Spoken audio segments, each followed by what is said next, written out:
Last year, we had two energy Precon decks and they are both in red, white, and blue or Jeskai in color. This year, we have another energy Precon deck with red, blue, and green or Themer in color. Will this deck be better than last year's deck or will it fall short again? Stay tuned and find out as we are going to discuss about the Living Energy Precon from Aetherdrift. Hi everyone, welcome back to Zap Zap Magic. I'm Darren and today we're diving into the Living Energy Precon and we'll be discussing about the two new commanders, the new cards, the notable reprints, and what to upgrade you can get in terms of budget and pricey. Are you all charged up? Let's do this. Miss Saheeli is back. She's a 4 mana value commander with green, blue, and red color identity. She's a human artificer. Whenever you cast an artificer or artifact spell, you get 1 energy counter. It looks like someone copied your homework, Dr. Madison Lee. Her second ability is, at the beginning of combat of your turn, you may pay 3 energy. If you do, you create a token that's a copy of target permanent you control, except it's a 5/5 artifact creature in addition to its other type, and it has haste. Sacrifice it at the beginning of the next end step.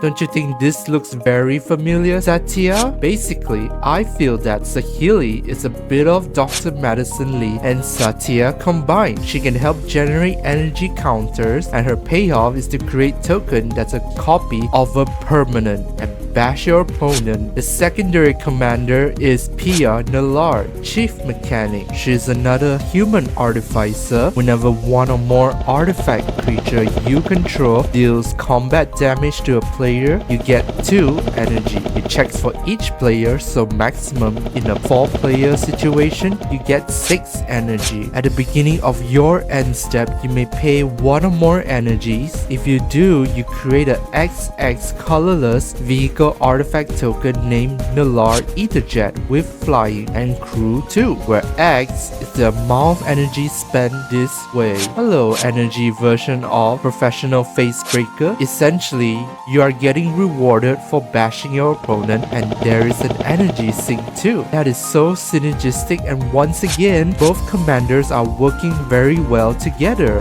Saheeli can create the hasty token and bash your opponent. When you hit them, you get more energy from Pia Nalar, and you're able to create a huge flying Nalar Aetherjet by paying a huge sum of energy. I believe that Pia works well in the 99, but if you want to build her as a commander, then I suggest you build a deck with a Thopter theme, as she wants you to use artifact creature to bash your opponent, and Thopter are artifact creatures and it has flying, so keep that in mind. But for now, let's focus on Saheeli, Radiant Creator. There are 8 new cards in this Precon. The first one is Territorial Aetherkite, a 6 mana value cat dragon. It has flying and haste. When this creature enters, you get 2 energy counter. Then, you may pay 1 or more energy counters. When you do, this creature deals that much damage to each other creature. A creature-based board wipe that destroys all creatures except itself. Please keep in mind, it destroys your creature too. So you have to determine whether you want to do a one-sided board wipe or a symmetrical board wipe that destroy everything. The second card is Rampaging Aetherhood, a 5 mana 6 snake hydra that has trample and ward 2. At the beginning of your upkeep, you get an amount of energy counters equal to this creature's power. Then, you may pay 1 or more energy counters. If you do, you put that many +1/+1 counters on this creature. Another creature that grows bigger and bigger and rewards you with more and more energy counters. However, I do think it is kinda slow and it needs time to set up. The third card is Pima Trailblazer, a 3 mana elephant warrior that has trample. Whenever this creature deals combat damage to a player, you get that many energy counters. counters. He also has Exhaust. Pay 6 energy counters. Put 2 +1/+1 counters on this creature. Then draw cards equal to the greatest power among creatures you control. Wow, this is so good. It has Trample and you'll definitely deal damage to your opponents. And you get more energy counters. On top of that, it gets bigger and draws you more cards. The fourth card is Nissa, World Soul Speaker. She's a 4 mana elf druid. She has landfall ability. Whenever a land you control enters, you get 2 energy counters. You may pay 8 energy counters rather than paying the mana cost for permanent spells you cast. We have another landfall triggers that generate not 1 but 2 energy counters. Pretty good. Be sure to run some fetch land to generate more energies. On top of that, you can cast 1 permanent spell for free by paying 8 energies.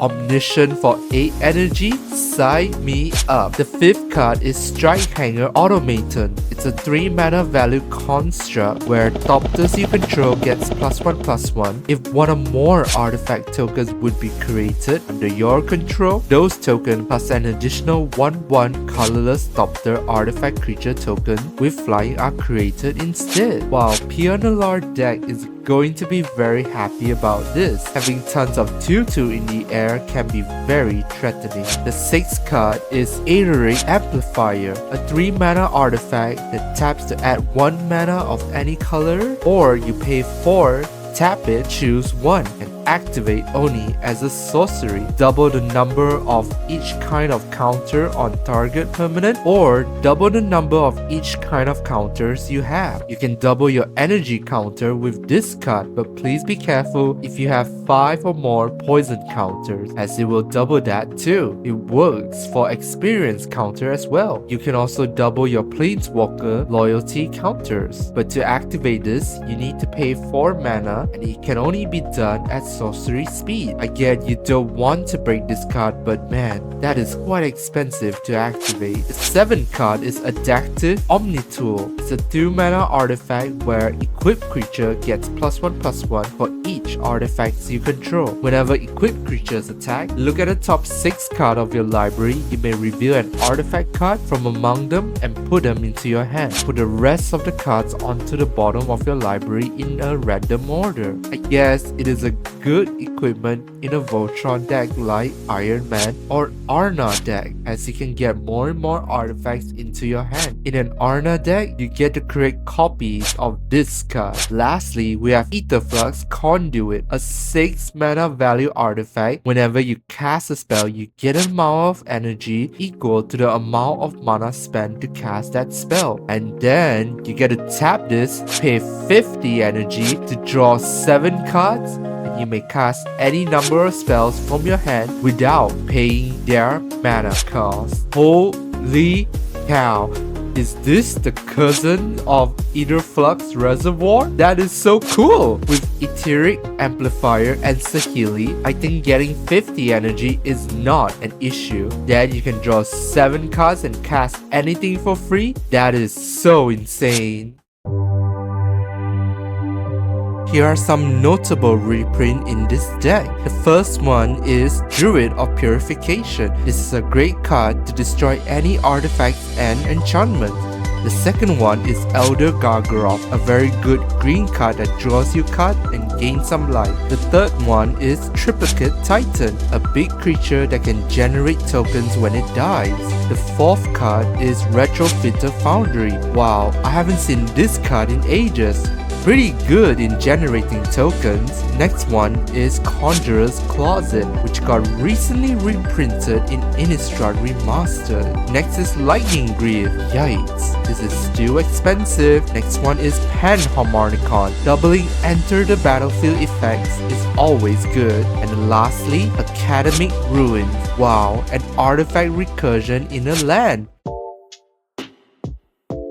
I'm going to cut a few cards from this deck. Adaptive Omni Tool, it's a very niche card. I don't like artifact that comes in tap, therefore Solar Transformer is out of here. And I want Land Rams because you're in green. Talisman of Curiosity is out of here. Adding land cards to your hand is not as good as those that put it onto the battlefield straight, which is why Attune with Aether is not good enough. Elder Gargaroth may be a good reprint, but it feels a little out of place. Aether Squad Ancient, Aether Tide Whale, Aether Wind Basker, Bootlegger Stash, Triplicate Titans are just too expensive to cast. Combustible Gearhawk may deal your opponent tons of damage or not many damage, which is why Combustible Gearhawk is out of here. Loyal Apprentice, Pia, and Killer Nanar Willower Rogue are not that good in a Saheeli deck, but they are very good in a Pia deck.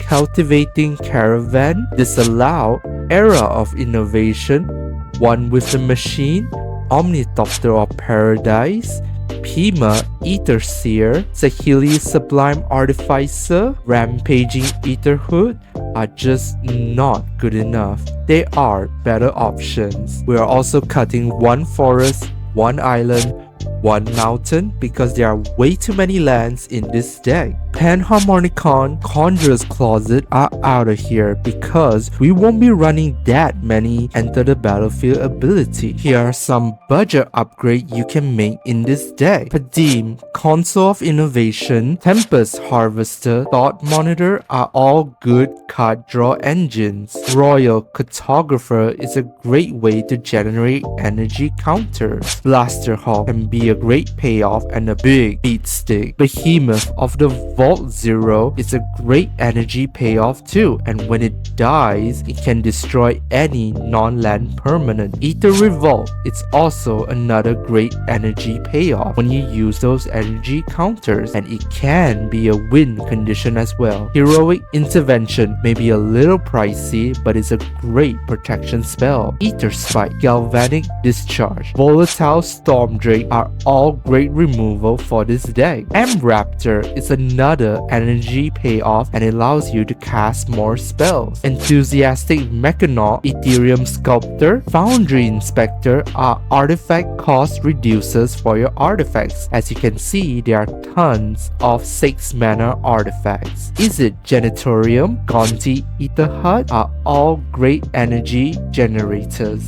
Farseek, Tree Visit are green ram spells that allows you to get more lands onto the battlefield. Electro Siphon, it's a mana drain card for energy counter. Octomancer allows you to keep those generated tokens from Saheeli, and you can create more and more tokens in the future turns. Treefolk Thunderhawk allows you to generate tons of gnome tokens, and it works well with Reckless Fireweaver. Aether Refinery, it's another great energy generator as you can double your energy counters. Combat Celebrant, it's a win condition for this deck as you can create more tokens of Combat Celebrant and bash your opponent multiple times. Biden of Thassa, Enduring Curiosity is a card draw engine, and since you're an aggressive deck, getting rewarded with a card draw whenever you bash your opponent is always good to have. Finally, Rooted Clack,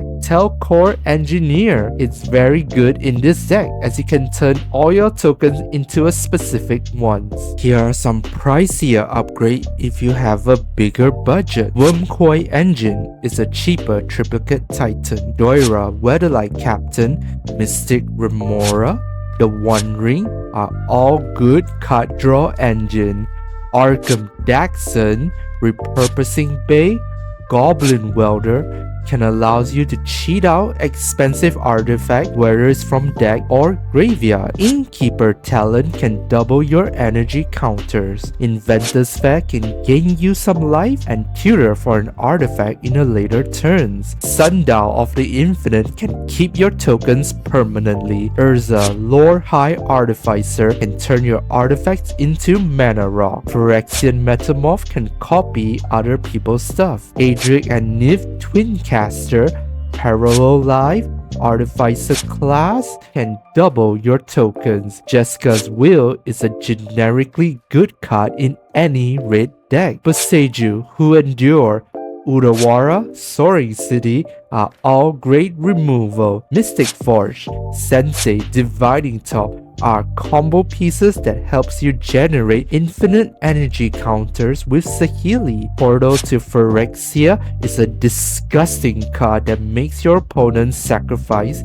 3 creatures. It is essentially a board wipe. Moreover, you get to reanimate any creatures from any graveyard. Underworld Breach, Eternal Witness is a good graveyard recursion card. You can check out both deck lists under the video description. With that being said, that is all for this video. What do you guys think of these two Aetherdrift Precon? Personally, I like how they keep giving us good reprint cards, and some of the new cards are very strong too. But the one thing I like the most about these two decks are both primary and secondary commanders are working very well with each other. And if you ask me which energy Precon I prefer, I think this one takes the cake. While you don't have access to Guide of Soul, Sphinx of Revelation, but this deck has green. You can ram with more lands and get more threatening creatures into play sooner too. Green also have access to token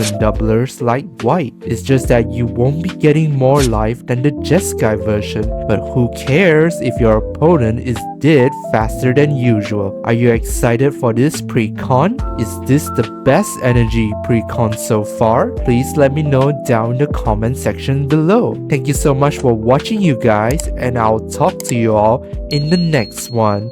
Bye bye.